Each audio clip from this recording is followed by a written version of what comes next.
Hello, I'm here in Edmonton, in front of the school of the 14-year-old boy who committed suicide because of cyberbullying. Here next to me is LeBlanc, who can tell us more about cyberbullying. Yes, thank you for having me. What exactly is cyberbullying? Cyberbullying is a form of bullying that occurs over social media on apps like Instagram, Snapchat, and many others. But it can also take place through text messages. And what is so bad about cyberbullying, and how does this lead to serious consequences for the victim? The terrible thing about cyberbullying is that one can never escape it. It mostly takes place on social media. The bad thing about it is that social media is everywhere and almost everybody uses it. People do things on the keyboard they would never do face to face.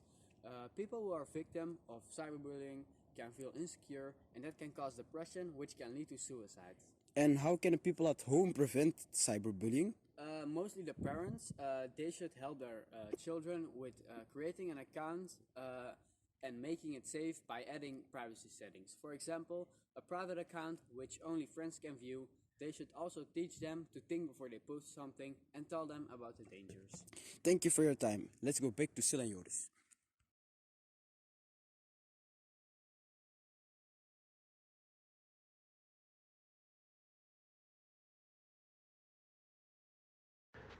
During the morning rush hour, when the bus was driving under the Yisrael Rice Bridge, two explosives, which were attached to the vehicle, exploded.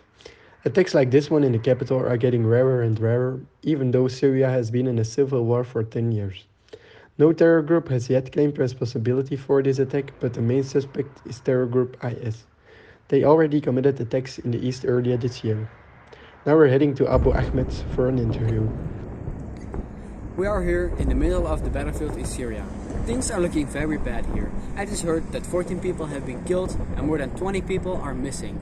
Shots are being fired and bombs are being dropped, so it's very dangerous here. I'm here with Abu Ahmed. He is a witness of the bomb explosion. What were you doing after the explosions? I immediately went to school with my wife to pick up my children, and we hid in a bomb shelter. What were you doing when the attack happened? I was sleeping when I heard a loud explosion, so I woke up and looked outside and I saw a military bus on fire. A bit later, I heard another explosion, but it was not as hard as the first one. Did you expect the attacks? No, I didn't, because there has been no attack against Syria for quite some time.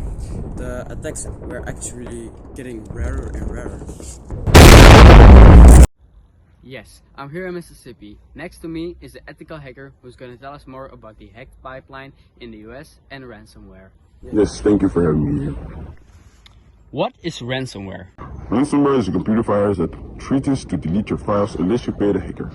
You are an ethical hacker. Yes, What exactly is that? I use my knowledge to improve and secure the technology of organizations, and in this case I use my knowledge to solve and secure the hacked file pipeline. But if you are an ethical hacker, why do you still want to be anonymous?